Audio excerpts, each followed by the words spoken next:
بسم اللہ الرحمن الرحیم۔ السلام علیکم۔ آج 12 فروری ہے اور دن ہے سوموار کا۔ میں دیکھ رہا تھا ثاقب بشیر صاحب نے ٹویٹر پہ بہت اہم ایک تحریر شیئر کی ہے۔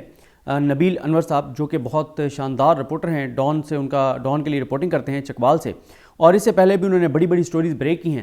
انہوں نے جو سٹوری کل بریک کی ہے، یہ سٹوری ہر ڈسٹرکٹ کی ہے، یہ سٹوری ہر حلقے کی ہے، لیکن جس خوبصورت انداز سے نبیل انور ڈھکو صاحب نے اس کو جو ہے وہ لکھا ہے، اتنے زبردست انداز سے شاید کسی اور نے نہیں لکھا، اور یہی ہوا ہے ہر حلقے میں۔ اب آپ دیکھیں، یہ انہوں نے لکھا ہے چکوال کے بارے میں، اور آپ کو پتہ ہی ہے کہ چکوال میں خاص طور پہ الیکشن لڑ رہے تھے ایاز امیر صاحب جن سے لوگ بڑی والہانہ محبت کرتے ہیں، نہ صرف حلقے میں بلکہ پورے پاکستان میں، اوورسیز پاکستانی جو ان کے تجزیے ہیں، جس طرح کی وہ دبنگ بات کرتے ہیں، خوبصورت بات کرتے ہیں۔ تو لکھتے ہیں نبیل انور ڈھکو صاحب کہ اور اس پہ اپنی رائے دی انہوں نے ثاقب بشیر صاحب نے، کہ یہ انہوں نے بڑی دلچسپ جو ہے وہ کہانی لکھی ہے۔ وہ یہ کہتے ہیں کہ 8 فروری کی رات کو عجب تماشا ہوا۔ ایاز امیر کو اس بات کا ادراک ہو گیا تھا کہ ڈسٹرکٹ کمپلیکس کو سیل کر کے نو گو ایریا بنا دیا جائے گا۔ جو RO آفس ہے، یعنی اس کو نو گو ایریا بنا دیا جائے گا، یہ ایاز امیر صاحب کو پتہ تھا۔ وہ شام 6 بجے کسی طرح RO آفس پہنچ گئے۔ وہاں RO صاحب نہیں تھے۔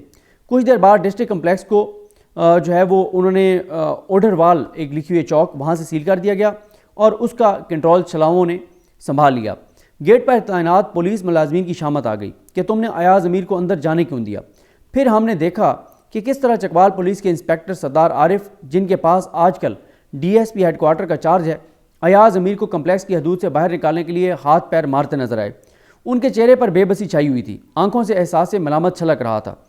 کیوں؟ لیکن مجبور تھے۔ اچھا، یہاں پہ ایک ظاہر ایک بحث بھی ہے جو ہمیں کرنی چاہیے کہ یہ جس طرح سے لکھا ہے نبیل انور صاحب نے ایک پولیس والے کے بارے میں کہ اس پاس DSP کے چارج ہے، وہ بیچارہ مجبور تھا۔ کیوں مجبور ہیں؟ انکار کر دیں، نہیں کر سکتے، نوکری چھوڑ دیں، اللہ تعالیٰ عزت دے گا، رزق کا وعدہ اللہ نے کیا ہوا ہے۔ مطلب رزق کا وعدہ نواز شریف نے تو نہیں کیا ہوا نا، کہ نواز شریف کی غلامی کرو گے، ان کے طلبے چاٹو گے، ان کے لیے کرپشن کرو گے، ان کے لیے لوٹ مار کرو گے، ان کو ملک لوٹنے کے لیے ان کے سہولت کار بنو گے۔ اور یہ بھی کرپشن اور لوٹ ماری ہے جو یہ کر رہے ہیں پولیس والے۔ یہ اس طرح سے ہے کہ یہ سہولت کار ہیں چوروں، ڈاکوؤں، لٹیروں کے، ان کو منتخب کروانے کے لیے ملک کو جتنا لوٹا جائے گا اس میں یہ سارے پولیس والے اور یہ سارے بیوروکریٹس برابر کے شریک ہیں۔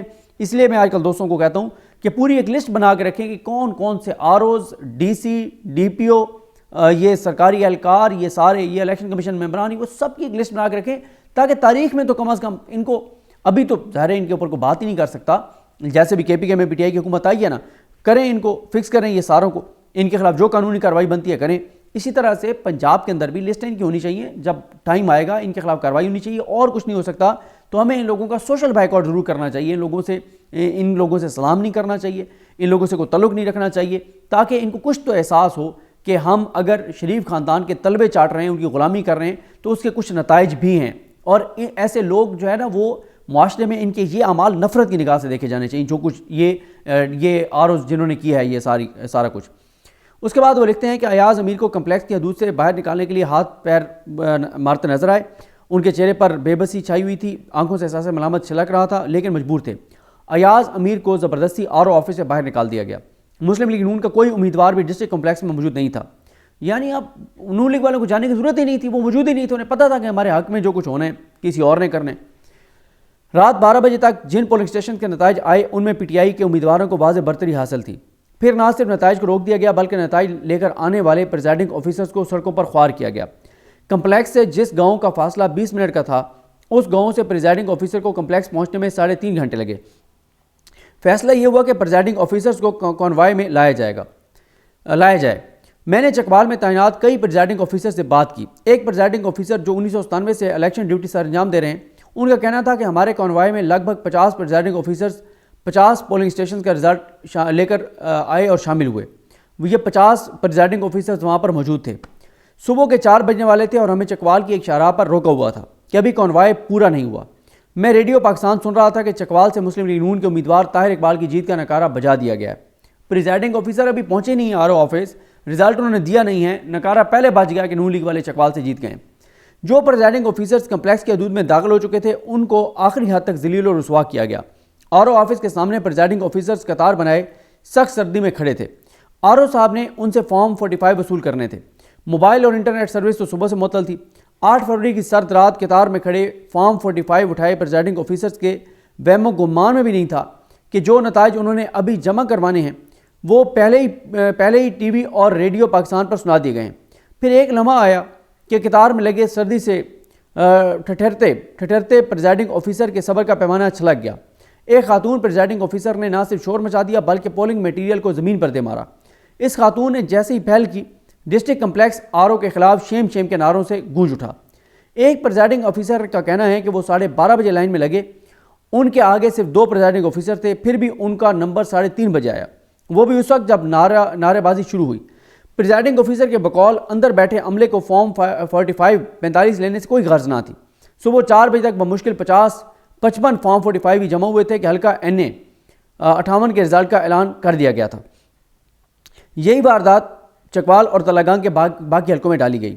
چند دن پہلے سول کلب میں ڈاکٹر توقیر صاحب نے مجھ سے چکوال اور تلگانگ کے 6 حلقوں کے ممکنہ نتائج کے متعلق رائے لی۔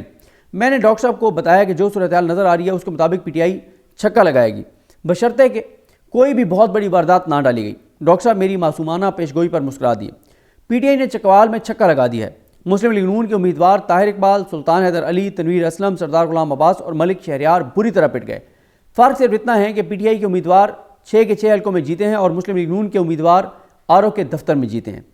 یہ کیسی جیت ہے جو ذلت اور رسوائی میں لپٹی ہوئی ہے؟ سلطان حیدر علی کا گھر چکوال شہر کے مرکز میں ہے اور یہ چکوال شہر سے بھی نہیں جیت سکے۔ طاہر اقبال اپنے گاؤں سے ہار گئے۔ حلقہ NA 58 کے 459 پولنگ سٹیشنز کے فارم 45 کے مطابق ایاز امیر نے 1,54,825 ووٹ لیے، جبکہ ان کے حریف طاہر اقبال نے 1,28,914 ووٹ لیے، یعنی ایاز امیر 25,911 کی لیڈ سے جیت گئے۔ ان فارمز کے مطابق پیپلز پارٹی کے سردار ذوالفقار عبداللہ نے 13,796 ووٹ لیے، لیکن چلاؤں کا کمال دیکھیں، فارم 47 میں ایاز امیر کے ووٹ 1,54,825 سے کم کر کے 1,02,537 کر دیے گئے۔ ایاز امیر صاحب کے کتنے؟ 1,54,000 سے کم کر کے 1,02,000 کر دیے گئے۔ علوم ریاضی کے ماہرین نے صرف ایاز امیر کے ساتھ دھاندلی نہیں کی بلکہ طاہر اقبال کے 1,28,914 ووٹوں کو کم کر کے 1,15,947 کر دیا۔ یوں دھاندلی طاہر اقبال کے ساتھ بھی ہو گئی۔ دوسری طرف RO آفس میں بیٹھے ریاضی دان ذوالفقار عبداللہ پر حد سے زیادہ مہربان دکھائی دیے۔ عبداللہ صاحب جو 8 فروری کو گاؤں میں عبداللہ کے باسیوں کے ساتھ اس بات پر لڑ رہے تھے کہ مجھے چاچا کہتے ہو تو پھر ووٹ چاچے کو کیوں نہیں دیتے، 74,300 ووٹ لے کر خود بھی حیران رہ گئے۔ سردار صاحب اپنے گاؤں سے صرف مسلم لیگ نون اور PTI سے نہیں آ رہے بلکہ کرین نے بھی ان کو کچل دیا، یعنی وہ تحریک لبیک سے بھی نیچے تھے لیکن ان کو جذبا دیا گیا۔ دھاندلی لیگی شیر سلطان حیدر علی کے ساتھ بھی ہو گئی۔ فارم 45 کے مطابق انہوں نے 65,672 ووٹ لیے، جبکہ ان کے مد مقابل PTI کے علی ناصر بھٹی نے 72,328 ووٹ لیے۔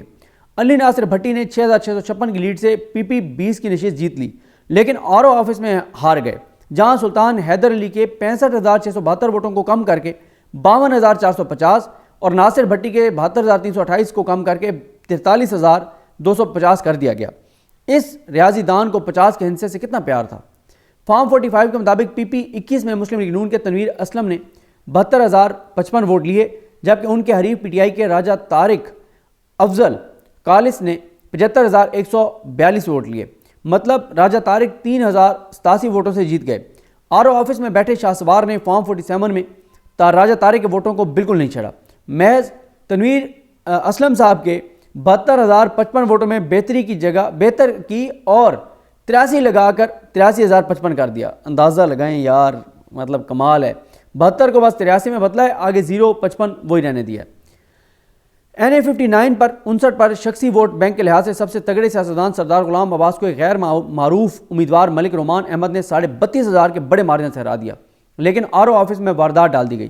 سردار صاحب PP 22 پہ PTI کے حکیم نثار سے بھی ہار گئے، لیکن بعد میں غیبی امداد سے جتوا دیے گئے۔ کہا جاتا تھا کہ سردار صاحب کے ہاتھ پر MNA کی لکیر نہیں، اگلوں نے درانتی کے ساتھ سردار عباس کے ہاتھ پر وہ لکیر بھی پلک جھپکنے میں ڈال دی۔ ملک شہریار بھی PTI کے سلطان سرخرو سے میدان میں ہار گئے لیکن بند کمروں میں جیت گئے۔ اب PTI کے امیدوار فارم 45 سے امید لگائے بیٹھے ہیں کہ ان فارم سے ان کا لوٹا ہوا مینڈیٹ انہیں واپس مل جائے گا، لیکن اگلوں نے کہنا ہے کہ جناب آپ لوگوں نے جعلی فارمز کہاں سے لی ہیں، اصلی تو وہ ہیں جو ہمارے پاس ہیں۔ لیکن اس کے باوجود بھی PTI کے امیدواروں کو ہر ممکنہ قانونی جنگ لڑنی چاہیے، خواہ انہیں انصاف کے اصول میں 3-4 سال ہی کیوں نہ لگ جائیں۔ دوسری طرف اب دیکھنا یہ ہے کہ بھاگ بھری کے پوتے کی طرح جنم لینے والے ذلت اور رسوائی کا ٹوکرا 5 سال تک کتنی ڈٹائی سے اٹھاتے ہیں؟ تو نبیل انور صاحب یہ پوری ڈٹائی سے اٹھائیں گے، ان کو کوئی شرم حیا غیرت ان میں نہیں ہے، لیکن یہ ہے ایک ڈسٹرکٹ کی کہانی کہ چکوال اور تلنگانگ میں کیا ہوا ہے، اور یہی سب کچھ ہر ڈسٹرکٹ میں ہوا ہے۔ پریزائڈنگ آفیسرز جو ہیں وہ رزلٹ ابھی لائے نہیں تھے، رزلٹ اناؤنس کر دیا گیا۔ ایک جگہ تو یہ ہوا کہ وہ بہت تھک گئے تھے جنہوں نے وہ RO نے فائنل کرنا تھا، اس نے کہا جی میرے سے نہیں وہ ہوا جاتا۔